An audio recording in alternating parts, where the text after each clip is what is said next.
I sold the company for $36 million and decided to celebrate with my son and his wife.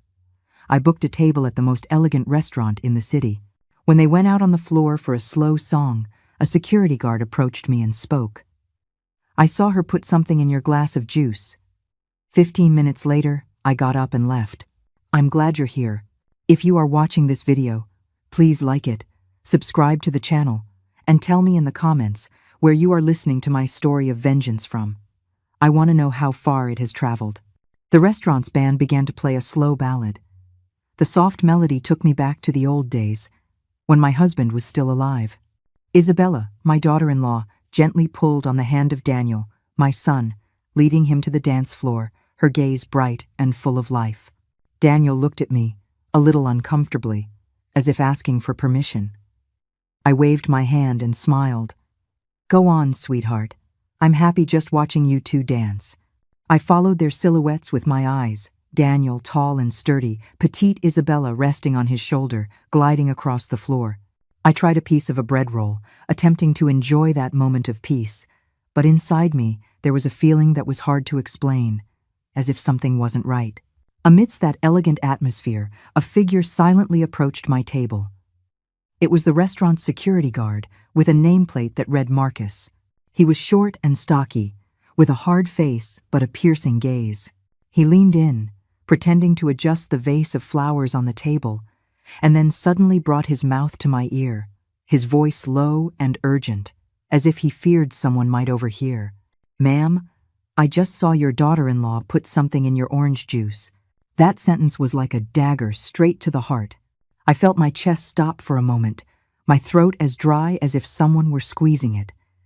I tried to keep my face serene, barely nodding, as if I were used to these things. But the truth was, I wasn't. Marcus understood. He took a few steps back and returned to his post in the corner of the room. His eyes remained fixed on our table, grave and attentive, like a soldier on guard. I lowered my gaze to the glass of juice in front of me. Under the warm light, I could distinguish tiny bubbles rising to the surface, so small they were almost unnoticeable. That wasn't normal for freshly squeezed juice. My heart was pounding hard, as if it wanted to break out of my chest. I took a deep breath, trying to contain the tremor that ran from my fingers through my entire body. A few hours earlier, I had arrived at the most luxurious restaurant in the city. The clock read 10 minutes to 7. I arrived a little early, as I usually do, always paying attention to every detail. That day, I wore a dark blue dress that I had kept for years in the closet, reserved for special occasions, for when I needed to remind myself that I was still worthy, that I still deserved to be loved. Today was such a day, or so I thought. The place looked like a warm painting filled with golden lights. The piano played softly, mingling with the clinking of glasses, composing an elegant melody I had always dreamed of enjoying with my family. A young waiter, in a flawless black suit, smiled at me and led me to the table by the window that I had reserved. The white tablecloth was without a single wrinkle, and in the center, a small vase with red roses whose faint aroma calmed me. I sat down, unthinkingly stroking the edge of the tablecloth, trying to savor that moment. At 7 o'clock sharp, Daniel and Isabella entered. My son looked handsome in his gray suit, his hair neatly combed, his smile as radiant as when he was a boy and would run into my arms after school. Isabella, my daughter-in-law, looked like a brilliant flower in a tight red dress that captured all the attention in the room. They approached. They gave me firm hugs and affectionate kisses. Isabella, with great charm, praised my dress in a sweet voice. "Eleanor, that blue looks gorgeous on you. It makes you look 10 years younger." I smiled, and a warmth spread through my soul, as if everything was in its right place, as if my family was still united. We sat at the table. Daniel ordered a bottle of red wine, the kind he knew I liked, the same one my husband and I used to savor on those few nights when we had time for ourselves. Isabella, elegant as always, ordered a special house juice, and I just wanted a glass of orange juice, simple like my own life. I don't like complicated things, only the familiar, what makes me feel safe. The dinner began in an atmosphere I thought was cozy.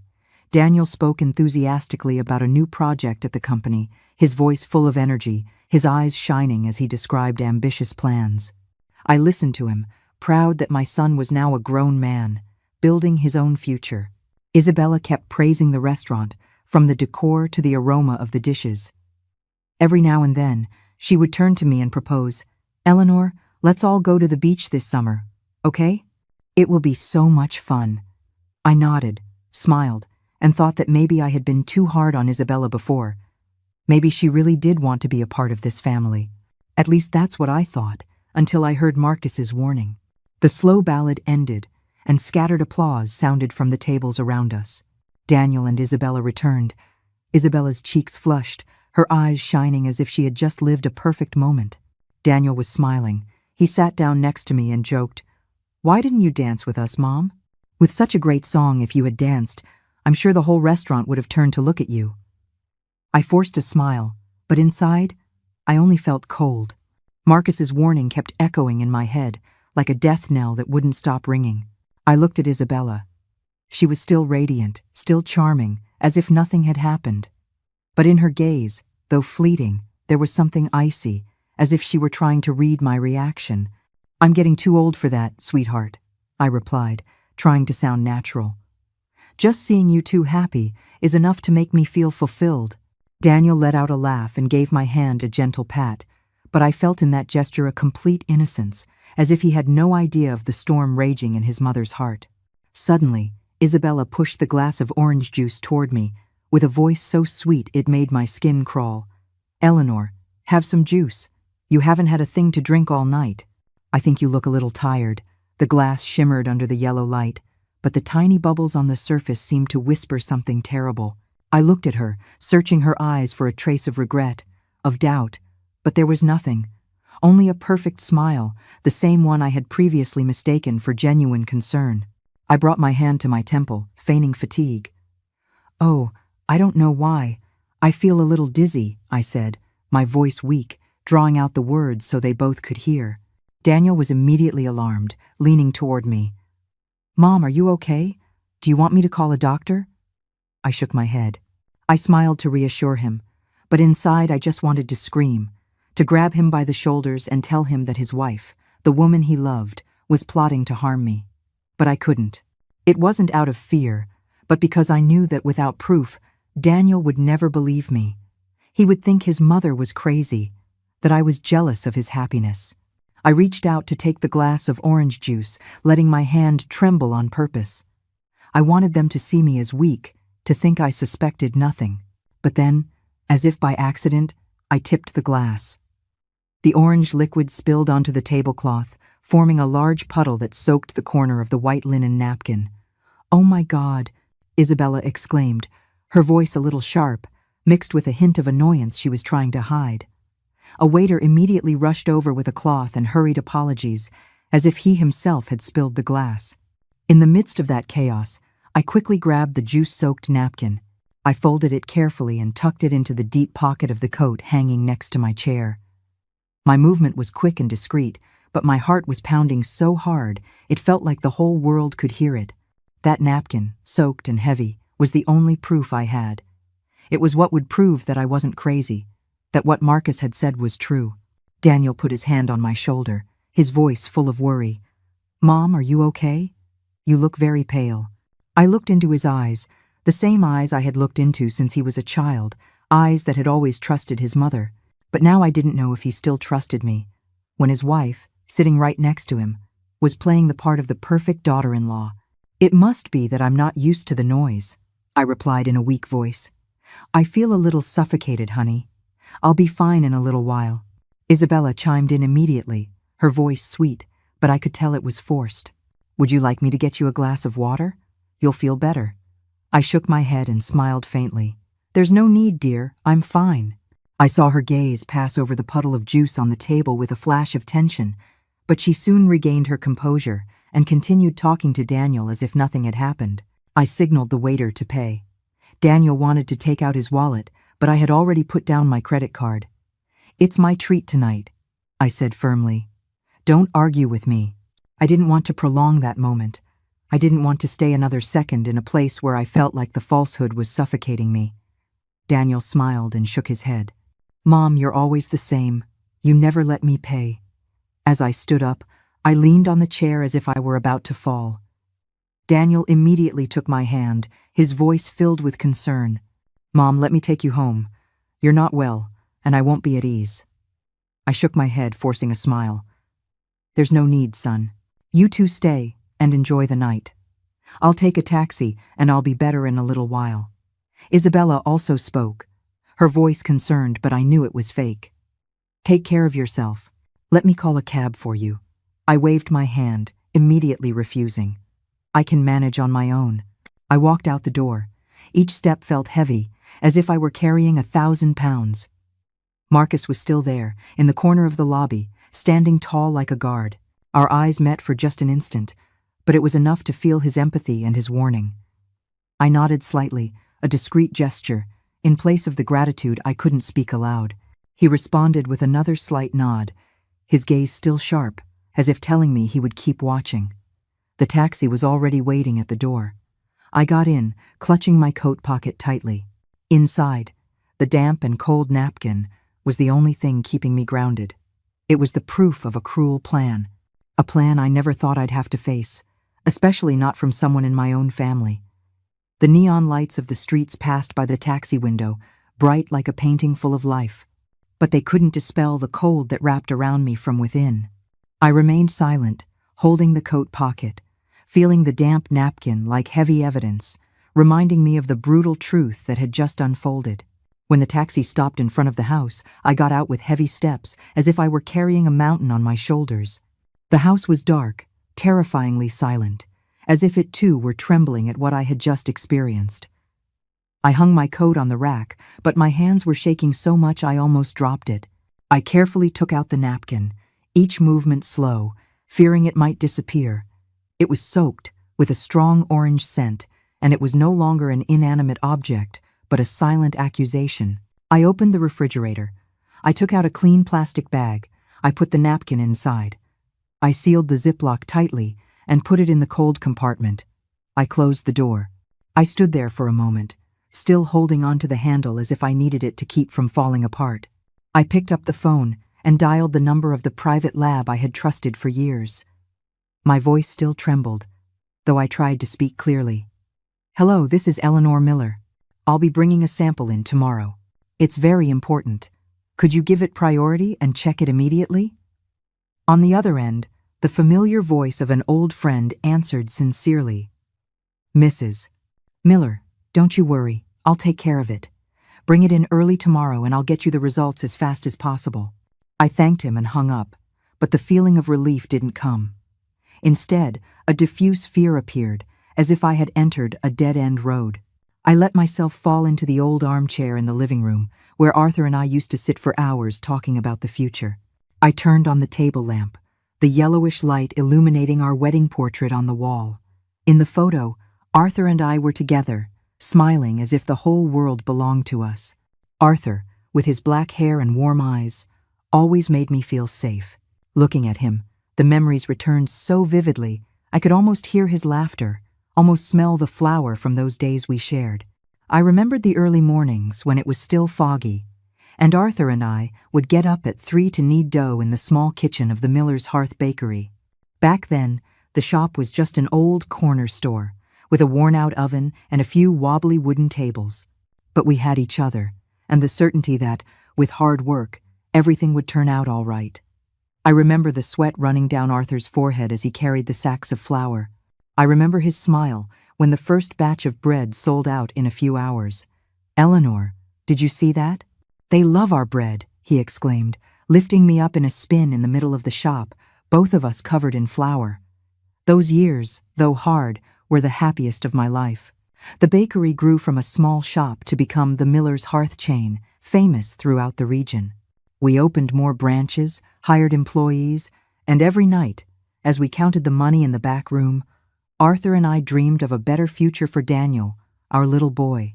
But, like in a nightmare, Arthur was suddenly gone. A swift illness took him from me, leaving me with an impossible pain to heal and a baking empire that I had to sustain alone. I did everything for Daniel. I stayed up late, got up early, ran from one shop to another, being both mother and father, as well as a businesswoman. I wanted him to have a better life than ours, so he wouldn't have to worry like his mother did. When Daniel grew up, smart and hardworking, I thought I had fulfilled my duty, and when he married Isabella, I breathed a sigh of relief, believing I could finally rest. Isabella, with her radiant smile and her sweet way of speaking, made me believe my family was complete. On weekends, they would come to the house, take me to church, to the market, or just sit with me to share a family meal. I used to think, Eleanor, you did it. You gave Daniel a home. Because of that trust, I decided to sell the bakery chain. $36 million, a huge sum, was the fruit of my entire life and Arthur's. I dreamed of the day I would see Daniel and Isabella happy upon receiving that money. I dreamed they would use it to build a solid future, maybe a new house, their own business, or even that trip Isabella talked about so much. I imagined their grateful looks, their tight hugs, their sincere words of thanks. But now, sitting in the cold living room, I realize I was wrong. That money, which I thought would bring happiness, had become the reason Isabella wanted me to disappear. I reach out my hand to the frame of the wedding photo, my fingers brushing against Arthur's smile. My love, I whisper. What should I do? Hot tears run down my cheeks, burning my skin. I remember the words Arthur used to say, that family was the most important thing, that as long as we had each other, nothing would be impossible to overcome. But now, the family I tried to keep together is falling apart, not because of a loss, but because of a betrayal. Isabella, whom I considered a daughter, to whom I opened my heart, could be so cruel. And Daniel, the son I love more than my own life, will he believe me when the truth comes to light? The pendulum of the clock strikes 11 at night, each tick like a hammer blow to my chest. I turn off the light, but the darkness doesn't help me escape the thoughts tearing me apart. I sit in the freezing living room, feeling more alone than ever. I lost Arthur. I lost those happy days. And now I'm losing faith in my own family. The next morning I woke up when it was still dark, not because I wanted to, but because I couldn't sleep. All night, the image of the orange juice with those tiny bubbles tormented me, like a reminder that I almost lost my life. I put on an old sweater, covered my head with a cap to hide my dark circles, and grabbed the plastic bag with the napkin before leaving the house. The street was deserted. Only the isolated song of birds could be heard, and, in the distance, the rumbling of the garbage truck. I walked quickly, as if moving slower would rob me of the courage to face what was to come. The lab was on a quiet corner, with a sign so small it seemed to want to go unnoticed. When I arrived, Charles, the administrator and an old family friend, was already waiting for me at the door. He wore a white lab coat, his face kind but full of concern upon seeing me. "Eleanor, you're early," he said in a grave voice. "Come in, I've prepared everything." I nodded without saying a word and silently handed him the plastic bag. "Charles, I need to know exactly what's in here," I insisted, my voice trembling though I tried to remain calm. "This is a matter of life and death, do you understand?" He looked at me seriously and then nodded. "I understand, Eleanor. I'll get you the result as quickly as possible. Don't worry." I didn't want to go back home. I didn't want to sit in the cold living room where every corner reminded me of the days I had lost. Instead, I went to a small diner nearby where I used to sit with Arthur on weekend mornings, when we were young and life was full of hope. I ordered a cup of chamomile tea, the only thing I thought could calm the storm inside me. The waitress, a young girl, smiled and asked if I wanted a pastry, but I shook my head. I couldn't eat, couldn't think of anything but the napkin being analyzed. I sat by the window, watching people pass by. Mothers pushing strollers, men rushing to work, couples holding hands, laughing and talking. They looked happy, carefree. I, on the other hand, felt trapped in a nightmare with no way out. I forced myself to continue with my routine, as if nothing were wrong. At noon, I stopped by the grocery store, bought some vegetables, a little milk, and a few things I didn't really need. I pushed the cart between the aisles, my hands on the carrots, but my eyes fixed on the phone, waiting for a call. The cashier, a young girl, looked at me and smiled. "Are you all right, ma'am? You look a little tired today." I forced a smile and replied, "Yes. It must be from not sleeping well. Thank you." But inside, I just wanted to scream that I wasn't okay, that I was scared, that I had just discovered that someone I considered a child could be trying to harm me. In the early afternoon, the phone vibrated. It was Charles. "Eleanor, can you come back? I have the result." His voice was low, emotionless, but I noted its seriousness. I rushed back to the lab. My heart was pounding hard, as if each beat were a warning. Charles met me at the door and led me to a small office with just an old wooden desk and a few chairs. He closed the door. He placed a paper on the desk. His face hardened like I had never seen it before. "Sit down, Eleanor," he said in a grave voice. I sat, gripping the edge of the chair to keep from trembling. "Mrs. Miller," Charles began, not taking his eyes off me. "The sample from the napkin contains digitalis, a poison extracted from the foxglove plant. It's often used in heart medication, but at this dose—" He paused. He took a deep breath, as if even he didn't want to continue. "If you had drunk that entire glass, it would have caused death within a few hours. The symptoms would have looked like a natural heart attack. No one would have suspected a thing." My ears were ringing, as if the entire world had suddenly gone silent. My hands trembled as I took the report. The letters blurred before my eyes. Digitalis. Death. Heart attack. Those words were like knives straight to my heart.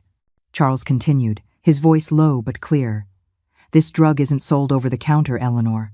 To get it, you need special contacts, usually on the black market. Someone did this on purpose." I looked at him.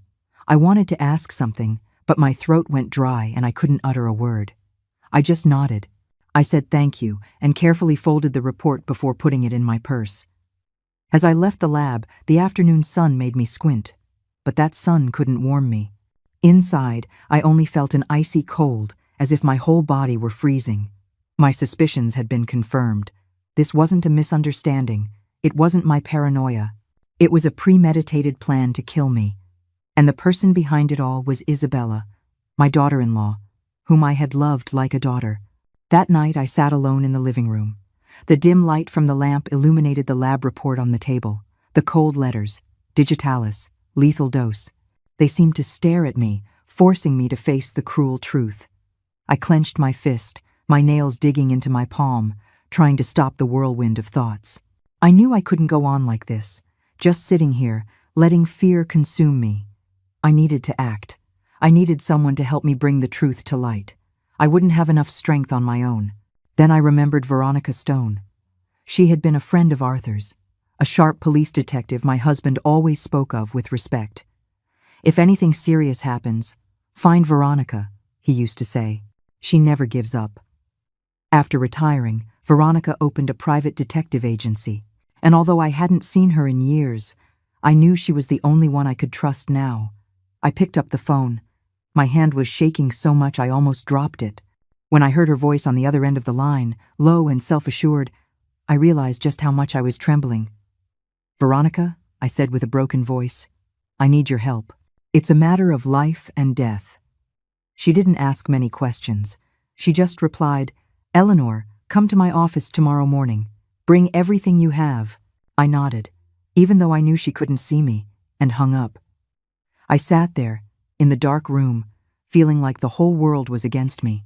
But Veronica's voice, though brief, gave me a small spark of hope, like a faint flame in the middle of a storm. The next morning, I arrived at Veronica's office, on the second floor of an old building downtown. The building looked worn, with peeling paint, but the large windows overlooking the main street gave me a sense of security, as if nothing could escape Veronica's eye. She met me at the door, her hair short and gray, her sharp eyes missing no detail. "Come in, Eleanor," she said in a soft but authoritative voice. I entered, clutching my purse tightly where the lab report was, that small piece of paper as heavy as an entire courthouse. I sat in the wooden chair across from Veronica's desk and told her everything from the beginning. Marcus's warning, the orange juice with strange bubbles, the napkin I secretly saved, and the cold lab result. I told it slowly, trying not to let my emotions overwhelm me, but my voice still trembled, especially when I mentioned Isabella. "I don't want to believe it," I said, my eyes burning, "but everything points to my daughter-in-law doing this." Veronica listened, taking notes quickly, without interrupting me once. When I mentioned digitalis, Her eyes narrowed, as if she had caught an important clue. "This isn't easy to get, Eleanor," she said in a grave voice. "Digitalis isn't something you can buy at the corner pharmacy. I'm going to trace its supply." Veronica didn't hesitate. She picked up the phone and called an old contact, an ex-cop who had worked with her for many years. I could overhear part of the conversation. Her voice was firm, leaving no room for the other person to refuse. A few minutes later, she hung up and turned to me. "We have a meeting. Tonight, at a small bar on the outskirts of town. This person might know who sold the Digitalis. Do you want to come with me?" I nodded immediately, without thinking. I needed to see it with my own eyes. I needed to know the truth, even if it hurt. That night, we arrived at a hidden bar where the light was dim and the smell of stale beer permeated every corner. Veronica guided me to a secluded spot, from where I could observe without drawing attention. She sat across from a middle-aged man, nervous, his eyes darting from side to side, as if fearing discovery.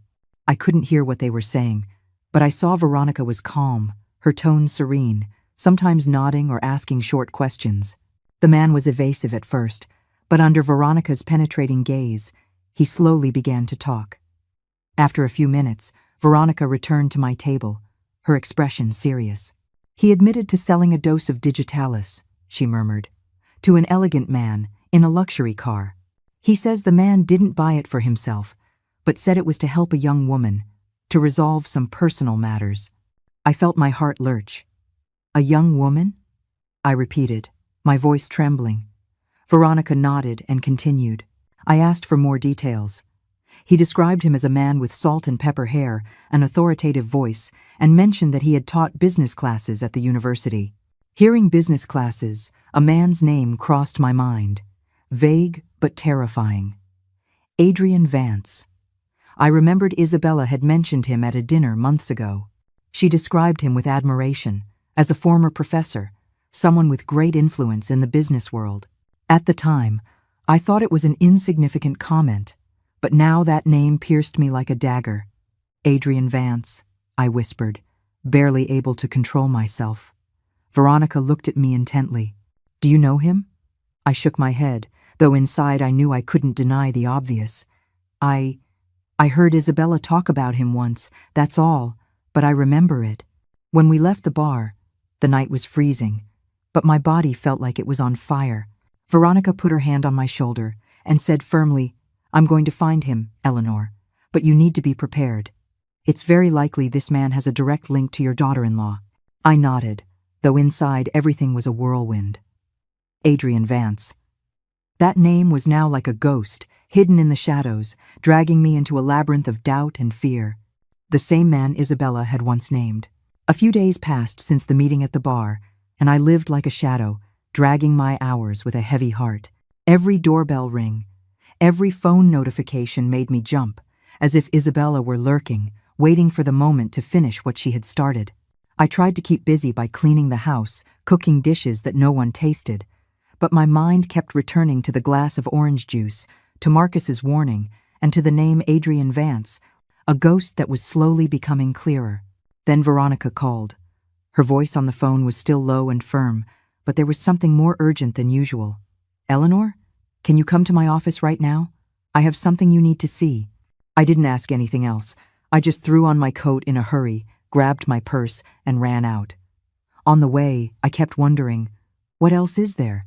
What crueler secret could possibly pierce my heart again? Veronica's office was the same, with its old walls and large windows overlooking the street. She was sitting behind her desk, with a thick file folder with gray covers and worn corners in front of her. When I entered, she pushed the file toward me, her gaze serious. "Sit down, Eleanor. What's in here is not pleasant." I sat, my hands trembling as I opened the first page. It was a series of debt documents, thick black numbers on white paper, like slashes across my eyes. Isabella owed the bank, clandestine credit funds, even illegal casinos. Over $4 million in total, a huge sum, so large I couldn't imagine how she had managed to hide it from Daniel.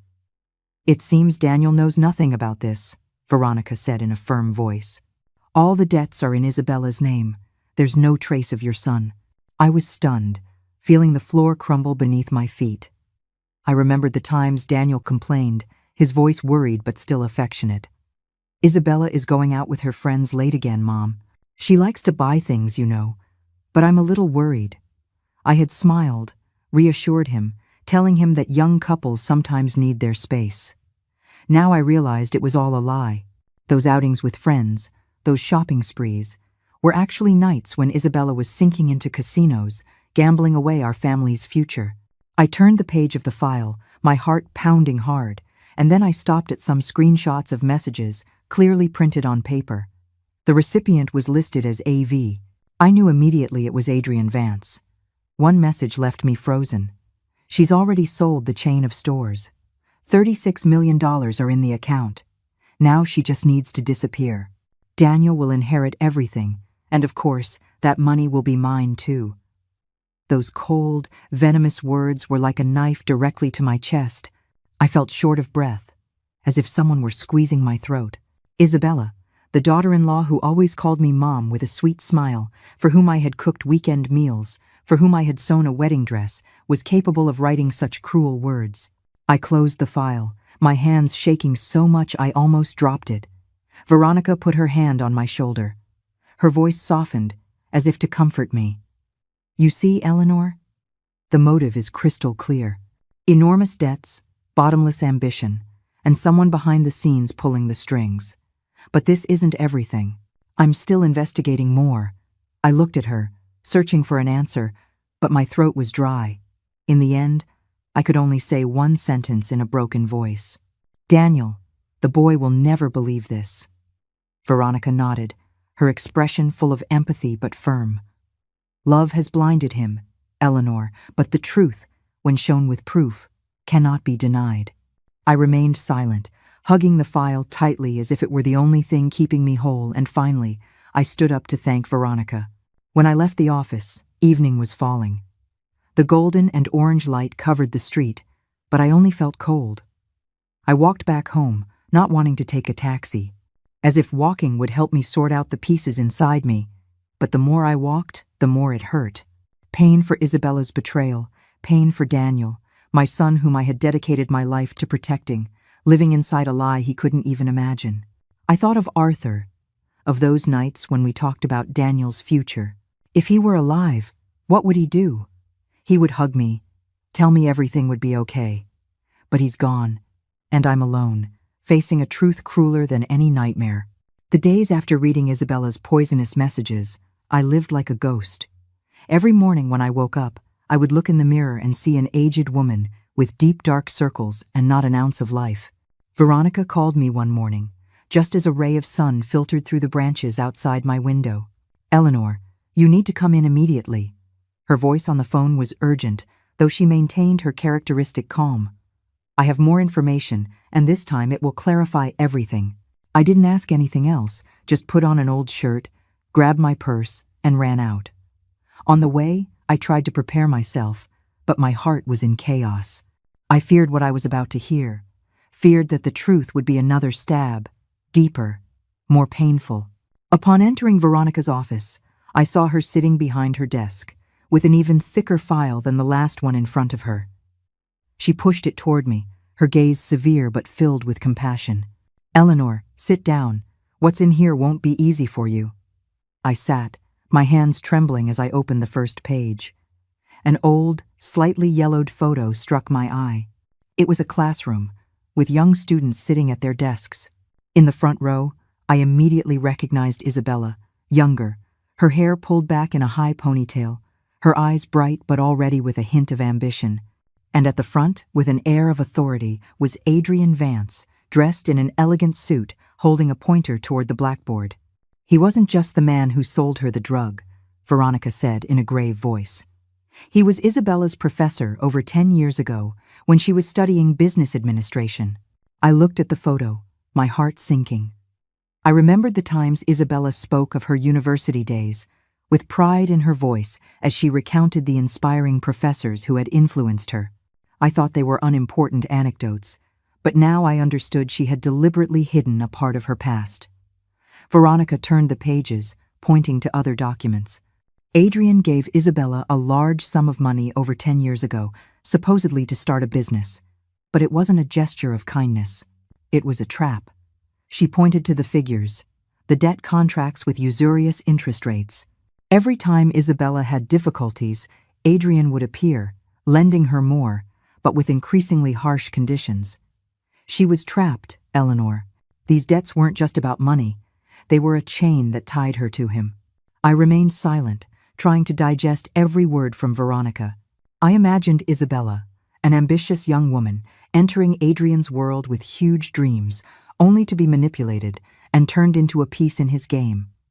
But that didn't lessen my pain. Even if Isabella had been manipulated, she chose to betray me, to betray this family. I continued to leaf through the file until I stopped at a page with the transcript of a recording Veronica had obtained after following Adrian. She turned on the device, and his cold, calculating voice echoed in the room. If you really want to control the game, you have to eliminate the last obstacle. Daniel will have everything, and of course, so will you. Don't see it as a crime, consider it a business strategy. I shuddered, as if an icy current ran down my spine. That voice, soft and cruel, sounded like someone accustomed to manipulating others. Veronica looked at me with absolute firmness. He isn't just an accomplice, Eleanor. He is the true mastermind. I nodded. But inside, a mixture of rage and sadness washed over me. Adrian had turned Isabella into an instrument, a piece willing to eliminate me to achieve his goals. But she was not an innocent victim. She chose that path, chose greed over affection. One afternoon, while I was in the kitchen, silently drinking a cup of now cold coffee, the doorbell rang. I stood up, my heart pounding in my chest, as if I sensed something was wrong. When I opened the door, I saw Isabella, with the same radiant smile as always, carrying a basket of still-steaming food. "Eleanor," she said, with a sweetness so cloying it made my skin crawl. "I cooked the chicken noodle soup you love the most. Eat it to get your strength back. You've looked a little pale." I looked at her, forcing a smile, but inside I only felt cold. That smile, which once moved me, was now just a mask hiding cruelty. "Thank you, dear," I replied softly, "but I just had lunch. I'm full." Isabella tilted her head, showing a faint flash of disappointment, though she insisted. "Just have a little. I was cooking all morning. Let me serve you." She walked into the kitchen as if it were her own home and served a brimming bowl of soup, leaving it on the table. The aroma filled the air, but in me it only awakened distrust. I didn't know what that bowl contained, but after the orange juice, I couldn't trust anything that came from her hands. "Let me take a bath first," I said, trying to sound calm. "I'm a little tired. I'll try it later." Isabella smiled and nodded. "Okay, Eleanor, you rest. I'll leave the soup here for you." When she turned away, I took the bowl and carried it to the bathroom, emptying it into the toilet. The water carried away the liquid I dared not taste, while my heart beat wildly, as if I had just escaped an invisible danger. I stood there watching the swirl, feeling that my trust was also going down the drain along with the soup. The next day, Isabella returned, this time with a box of cheesecakes she claimed to have made herself. "Eleanor, I made cheesecake. I know you like it, right?" she said in the same sweet voice, though I detected a forced undertone. I took the box, thanked her, but as soon as she left, I opened the lid, looked at the shiny golden desserts, and threw them all into the trash can in the backyard. I stood motionless, my hand still clinging to the rim, as if I were throwing away a piece of my own heart. Isabella had been someone I loved, someone I trusted to bring happiness to Daniel. Now, every gesture of hers only caused me fear and pain. Daniel knew nothing of this. He spent all day at work, rarely answered the phone, and when he did, he responded hastily. "Mom, I'm very busy. I'll call you tonight." But he never called at night. I wanted to tell him, to talk about the orange juice, the lab results, the debts, and Isabella's cruel messages, but I knew he wouldn't listen. I once hinted at something about the food she brought me, and he dismissed it immediately. "Mom, you always think the worst. Isabella is just worried about your health. My wife isn't like that." His voice sounded irritated, as if I were the one destroying his marriage. I wanted to scream that it wasn't mistrust, that I had proof, but I held back. All the proof was with Veronica, because I didn't dare keep it at home, for fear Isabella would discover it. One night I decided I had to confront Daniel. I sent him a text, asking him to come to the house. "Son, come over tonight. I need to talk about something important," I wrote, my hand trembling as I pressed send. Daniel arrived, but as soon as he walked in, I could see on his face that he wasn't happy. "Mom, what's so urgent?" he asked, his tone a little annoyed. I took a deep breath, sat across from him, and began to tell him. I told him about Marcus's warning, about the glass of juice, about the results with digitalis. I tried to stay calm, but tears threatened to spill. "Daniel, I don't want to believe it, but everything indicates that Isabella tried to harm me." He looked at me, his eyes full of confusion, and then he scowled and shouted, "Mom, you're always prejudiced against my wife. Do you think Isabella is capable of something like that? I don't want to hear any more of this." His voice boomed, sharp, like a knife straight to my heart. I wanted to explain, to show him the evidence, but I realized I had nothing with me. All the documents, all the messages, were with Veronica, to keep them safe. I could only stand there, watching my son get up, slam the door, and leave. The slam of the door sounded like an explosion, leaving me alone in the empty room. I remained motionless, my face in my hands, tears streaming down. I felt completely alone, as if the entire world had turned its back on me. Daniel, the son I dedicated my life to protecting, was now on the side of the one who wanted to hurt me. I thought of Arthur, of the days when we overcame so many difficulties together, and I wondered what he would do if he were here. He would hug me, tell me not to give up, but he was gone, and only I remained, facing a plot that was not yet over. I stood up, dried my tears, and tried to take a deep breath. I knew I couldn't fall apart. The truth needed time, evidence, and to be brought to light by justice, not by my emotions. The next morning, Veronica picked me up just as dawn was breaking. She wore a black coat and held a folder full of evidence tightly. The lab results with digitalis, the papers of Isabella's deaths, the poisoned messages, and the recording with Adrian's cold voice. I looked at the folder and felt that they weren't just papers, but an entire part of my life, the days when I trusted, loved, and now had been betrayed. "Ready, Eleanor?" Veronica asked, her gaze firm but with a hint of concern. I nodded, although my heart was pounding in my chest. "Let's go," I said, my voice dry. The police precinct was on the outskirts of the city, a gray building with long corridors and a strong smell of disinfectant. The inspector, a middle-aged man with a hard face, received us in a small room. He looked at the folder, at first with skepticism. "Are you telling me your daughter-in-law tried to poison you?" he asked in a flat tone, as if hearing something unbelievable. I took a deep breath and recounted everything. Marcus's warning, the glass of juice, the napkin, and the lab results. Veronica added details, her voice firm, presenting each piece of evidence like an experienced lawyer. When Veronica played the recording of Adrian, his cold voice echoed in the room. "If you really want to control the game, you have to eliminate the last obstacle. Daniel will have everything, and of course, so will you." The inspector's face changed immediately. He sat up straight, narrowed his eyes, and I saw his hand grip the pen tightly. "This is very serious evidence," he said in a grave voice. "We will open an official investigation immediately." I nodded, feeling as if a weight had been lifted off my shoulders, but at the same time, a new pain was awakening. This meant they would arrest Isabella, and Daniel, my son, would have to face a cruel truth. Just 2 days later, Veronica called me, her voice rushed. "Eleanor, they caught Isabella." Just as she was leaving a clandestine casino, I stood frozen, clutching the phone in my hand. "They caught her?" I asked in a trembling voice. "Yes, and Adrian too," Veronica replied. "He was about to flee, but the police stormed his luxury apartment. They put them both in handcuffs." I said nothing, just nodded, even though I knew she couldn't see me. I felt a strange relief, but it was soon replaced by pain.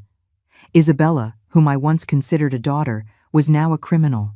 And Daniel? What would become of him when he found out? I went to the precinct as soon as I knew Daniel was there.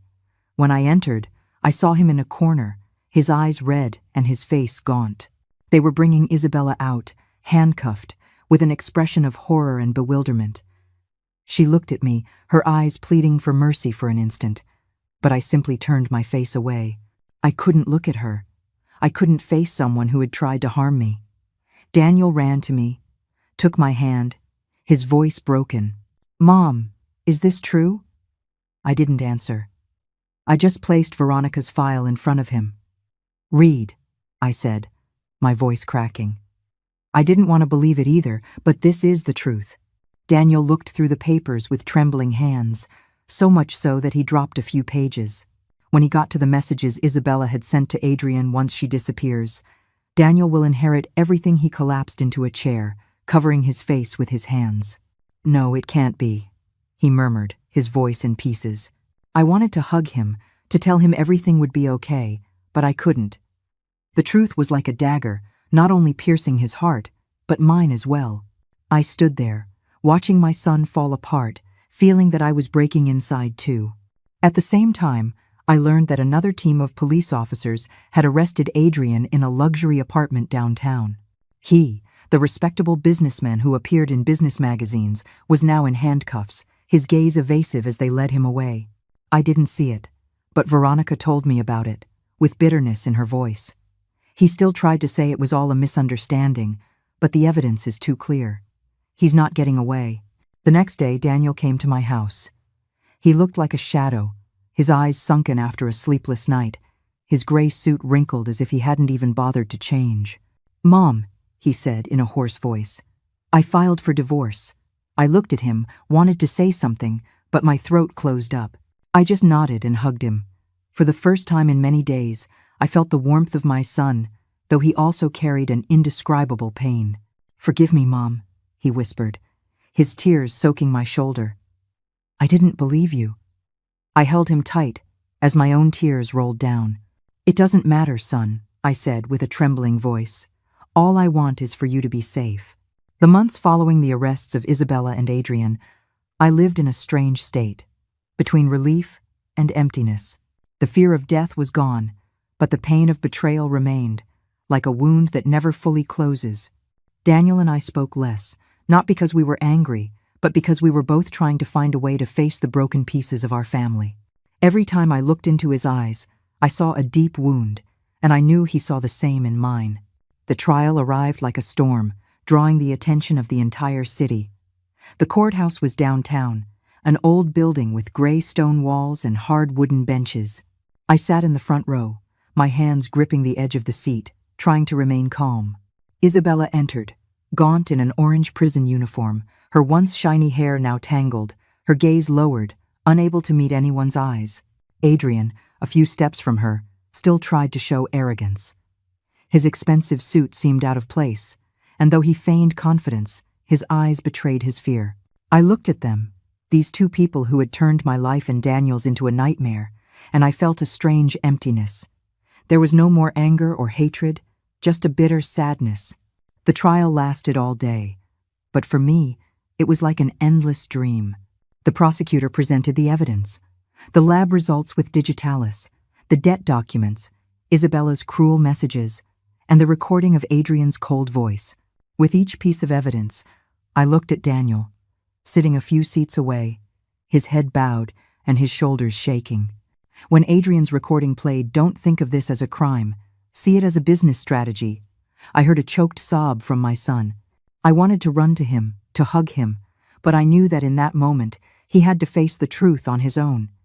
Isabella said nothing in her defense, just bowed her head as tears streamed down her face. Adrian, on the other hand, tried to argue that it was all a misunderstanding, that he was only helping Isabella as a mentor. But the evidence was too clear, impossible to deny. When the judge delivered the sentence, several years in prison for Isabella, for attempted murder, and for Adrian, an equivalent sentence for being the mastermind, instigator, and for usury, the entire courtroom fell silent. I watched Isabella being led away in handcuffs and felt an indescribable sadness. Not because I pitied her, but because it hurt to remember that I once believed she was part of our family. That same day, the court approved Daniel's divorce petition. As we left, he took my hand and said in a broken voice, "Mom, I'm sorry. I was wrong not to believe you." I hugged him, tears running down my cheeks. "It's not your fault, Daniel," I replied. My voice choked. "All I want is for you to be happy." But we both knew that happiness had already been stolen, leaving scars that would never heal. After the trial, I returned home and sat in the living room, looking at the wedding photo of Arthur and me. I thought about the $36 million, that money that was once my pride, but now felt like a curse. I didn't want to keep it, didn't want it to remind me of everything that had happened. One night, alone in the living room, I remembered the early days of the bakery business with Arthur. The smell of freshly ground wheat, his smile when he heard compliments from customers. Then I knew what I had to do. I decided to use all that money to create a foundation in his name, the Miller Fund, to support artisan bakers and small local bakeries, people like us in those early years, full of passion, but without opportunities. On the day of the fund's inauguration, a food festival was organized in the city's central plaza. I stood among the crowd, smelling the aroma of freshly baked bread that filled the air, listening to the laughter and lively voices. The stalls were full of color, and young bakers proudly presented their creations. A young girl with bright eyes went on stage, took the microphone, and said, "I used to think my dream of opening a bakery was just an illusion.